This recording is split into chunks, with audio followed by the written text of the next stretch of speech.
Welcome to the Office of Native Education, Native Student Learner Identification Training. In these videos, we're going to discuss some data concerns we are having and how you could potentially help our Native American community here in the state of Washington.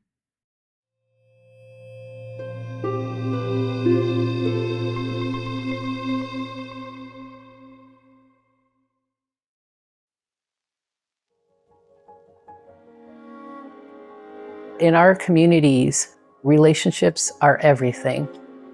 Your work as front office professionals establishes a foundation for relationship that impacts all the way through school. Your patience in terms of having those conversations and restating how important that is as part of your welcome is important. We value the work that you do each and every day. It matters to us. You help us in so many ways. 93% of Native students go to public schools. They're in every school, in every district, in every part of the United States. And we all have a responsibility to make sure that we provide not only just to the content and educational needs of our students, but to the cultural strength and to tap into that resiliency that all of our students carry. I think it's important for the office staff to even be aware of the fact that there are tribes that exist within your community or are nearby your community. In addition to that, it's also important to know there is not only the local tribe, but also 29 federally recognized tribes in the state of Washington. It's not that they're not there, it's that the system isn't structured to count them.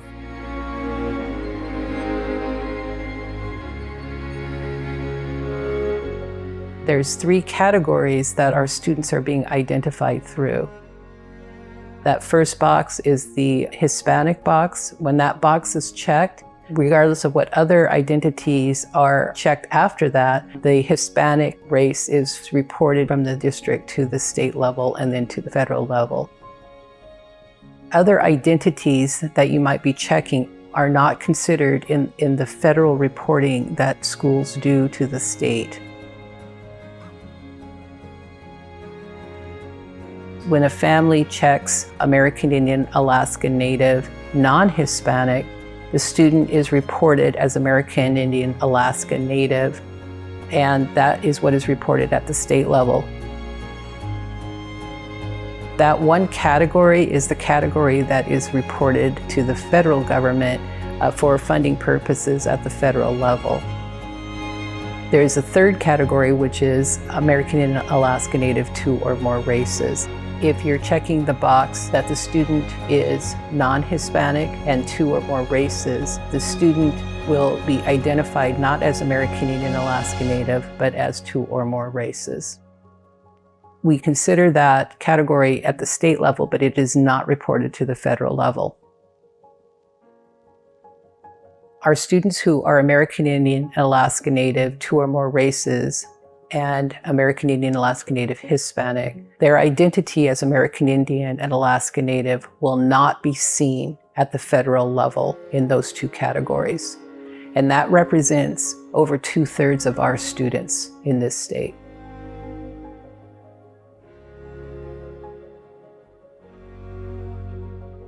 When students mark more than one race, it gets thrown into 2 or more races. So it's like your ethnicity just disappears.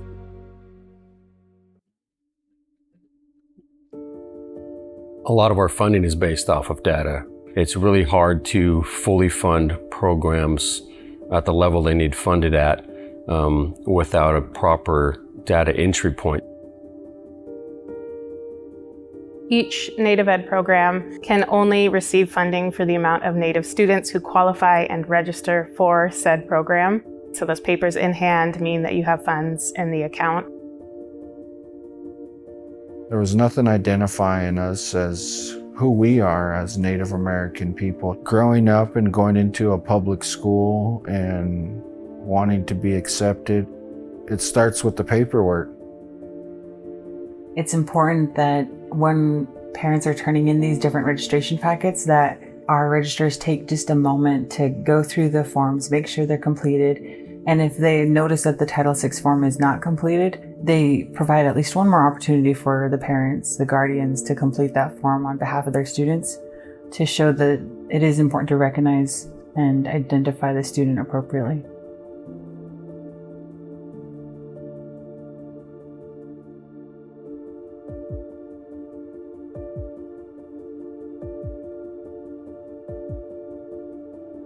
It matters what boxes we're checking and how we're identifying who our students are. And it's important to know that in terms of what's being reported at the local level, what's being reported to the state, and then what is also being reported to the federal government for the purposes of funding, for the purposes of decision making and creating further opportunity.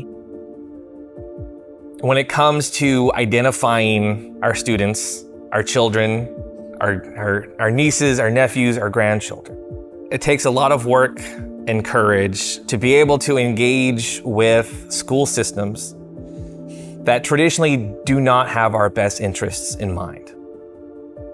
When I hear that there are only 13,000 Native students here in the state of Washington, that is baffling because I know there are 29 tribes. I know that, just for example, in the Puyallup tribe alone, we have 5,800 members. 50% are under the age of 18.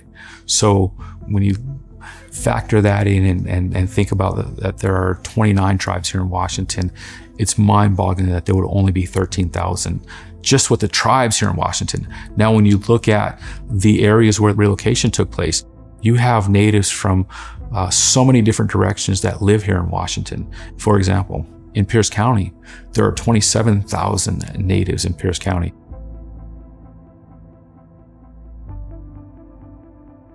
So if you use the same statistic that's applied to Puyallup and just say 50% are under the age of 18, just in Pierce County alone, that would comprise the 13,000 number. We know that there are 29 tribes and more than just Pierce County as a relocation area. That's just mind-boggling that we have that low a count. It's a Hollywood projection of what Native Americans should look like. You know, the skin tone, the hair, how they dress, and that being projected onto all natives is, I don't think correct, because there's a lot of students who are being left out or not being recognized as being Native American because of the way they look. My daughter was told she doesn't look like her cousin, so they're not cousins. And, we had to go have a conversation with the school. But that was the same thing even with some of the staff there, where they told my daughter, you're not Native, you're American first. And there's, my wife and I went down to the school and had a conversation with the school. It was like, you don't have that authority to make that decision. If my student's listed as Native American, they're Native American. And we teach them that they're Native American first. I was afraid. I didn't trust the government.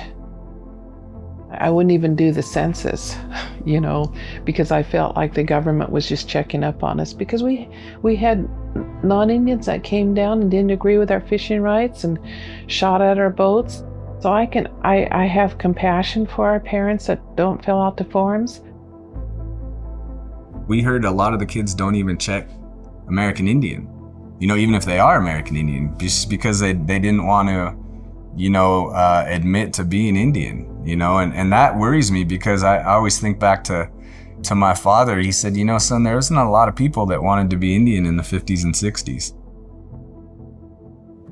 Yeah, I did not feel comfortable speaking with any of the staff members or people at the school district regarding my children. People that have been displaced for a generation may feel very disconnected from their community. That has a huge impact on our numbers and the way that data is collected and shared.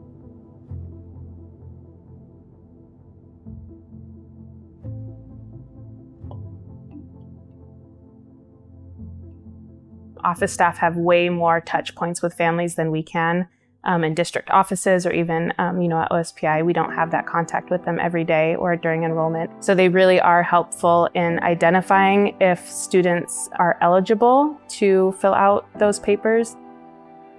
Having correct data is extremely important. Office professionals, the ones that take the paperwork in, should work with families, should ask these questions and clarify everything before they take it. I think there should just be more communication with the school and the family. Being able to identify the Native students easily just makes everything go much smoother, and it's more beneficial to them and their families. One of the bigger efforts that we've taken with all of the school districts in this area is ensuring that our identification form is included in the registration packet. So Native students that are entering into that school district, registering for that school district, know that there is a form that they can use to identify who their tribe is. They can even put down their enrollment number on this form, and that's one of the biggest efforts that came from the efforts of some of our leaders in this area, Native and non-Native alike. It's important for these frontline people to see that there are families of all different types, and that it's not to have their preconceived notions about what a family looks like and who they are. My mom was raised by a foster mom who was only like 5 years older than her, and so that they had difficulty with the school system. Front office staff needs to be aware that there are differences, and to be respectful that some families come from a place of anger when it comes to traditional education. And so just really be aware and treat each individual family or student, meet them where they're at. Educational institutions, that should be the goal, it's not just about educating the children that you serve, but you also need to educate yourselves about the children that you serve. I think it falls on everyone to take care of these children. I think it has to be coming from the federal government, it has to be coming from the state, it has to be coming from the families and the tribes, and everyone working together to build each of these kids up.